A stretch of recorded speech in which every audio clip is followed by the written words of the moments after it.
करेगा बापा बोल बोल बोल बोल से बोलो बोल बोल बोल बोल बोल बोल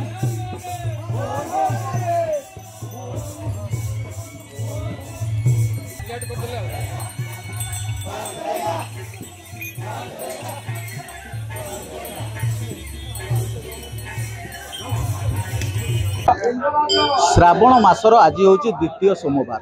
आई द्वितीय सोमवार रे विभिन्न शैवपीठ में काउड़िया मान भिड़ जमी। आम बर्तमान अच्छु घटगां ब्लॉक नीलकंठेश्वर मंदिर में। एठार सकाळु सकाळु काउड़िया भिड़ लगी। विभिन्न नदी पठार जल उठाई जलाभिषेक करने यही नीलकंठेश्वर मंदिर को आसता। मु मोर सहयोगी देखा चाहिए किभली भाव में देखु काउड़िया माने लंबा लाइन ले आसुचंती। दीर्घ बाटरू विभिन्न नदी कथा आम कहीपर विभिन्न नदी से जल उठाई एवं खाली पादरे चली चली आसी था आसिक जो नीलकंठेश्वर मंदिर में जलाभिषेक करेंगे और जलाभिषेक कर मनस्कामना पूर्ण करेंगे।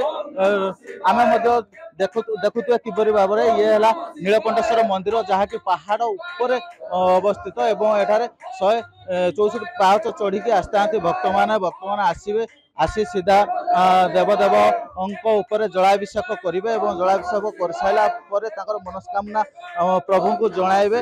हाथ में कलश एवं जल विभिन्न नदी जल उठाई नड़िया धरी समस्त आसिक लंबा लाइन ले आसती पहाड़ चढ़ी खाली पादरे चली चली चली चली आसी प्रभु को दर्शन करेंगे और प्रभु उपर जलाभिषेक करेंगे। आम सहित किसी भक्त अच्छा आम सहित सीधा सड़क आलोचना करवा।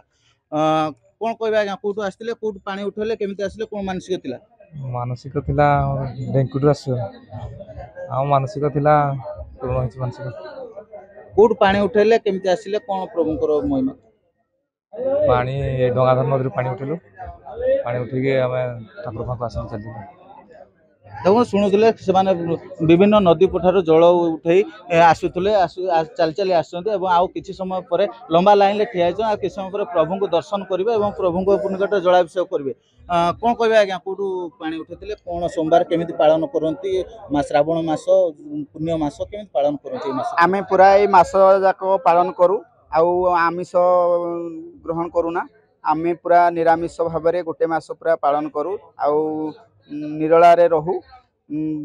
निकटस्थ जो जाइछि नालटे बही जाइछि सेथिरु आमे जल उठेइछु आज आमे ठाकुरन को जल अभिषेक प्रभु को पाखर केते विश्वास अछि जेहेतु श्रावण मास माने मनस्कामना पूर्ण हुए परिवार रो मंगल हुए कोन कहबे? निश्चित मंगल हुए आमर परिवार जेते सब असुविधा अछि ठाकुरन को पाखरे आमे जणाऊ ता संकु आमर मध्य सत्य साहस हुए आमको साहस आसे आमको काम करने को आग्रह बढ़े एवं आमको भल लगे ठाकुर को आमर अतुट विश्वास रही। शुणुले किपरि भाव में से जो श्रावण मासटी सारा से निष्ठार सह पालन करते अरुआ अन्न प्रत्येक दिन भोजन करते आज सोमवार जेहेतु से सब आसती पानी जो शिव पाखे जलाभिषेक करेंगे आम सहित अच्छा आम सहित कथा कौन कहे आज्ञा कौन मानसिक नहीं आसते श्रावण मास को केमिति पालन करती कौन कह? श्रावण मासरे पानी ढाळीचु आम पूरा खुशी लगुच बाबांकर आशीर्वाद रही आम उपर तो आराम से पानी ढालते आसीचु। केते वर्ष होला व्रत पालन करचंती आ श्रावण मासटा को ए मास सारा केमिति अपन पालन करते? एटा फास्ट आगरु मानी छी बस एटा फास्ट पानी ढालते आसी। केते खुशी होछन? बहुत खुशी। केते बाट चली के आइले कोन कहबे से? पाटनारू पानी उठेलु आसीचु ओराटी पूरा। तो शुणुले से दीर्घ 60 किलोमीटर कथा कहतु 40 किलोमीटर कथा कहतु विभिन्न नदी से पानी उठाई था उठेकी आसिक जलाभिषेक करें आम कहीपर जो नीलकंठेश्वर मंदिर एक आध्यात्मिक वातावरण सृष्टि होती काउड़िया मानकर भिड़ लगी सकाळु राति 4टार पहड़ खोलिया प्रभु पाखे जलाभिषेक करने काउड़िया मानकर भिड़ लगी। आम सहित किसी देखुए कि भाव में महिला भक्त मान अच्छा आम सहित किसी आलोचना करवा। माँ कौटू आसते केमती पानी उठे? प्रथम तो मोर ओडावासी को नमस्कार। मुझे लिप्साराणी बेहरा आम आसलु सांतरापुर पानी उठेलु ये पाखे नदी में पानी उठे आसलु। तो ये मसटा को जो श्रावण मसटा को केमती भाव पालन करती? पालन करती आपन तो फास्ट हूँ माने आइंस खाइबेनी सेकेंड रे हूँ प्याज रसुण एगुड़ा सब किसी खाइबेनी सीधा जिन खाइबे।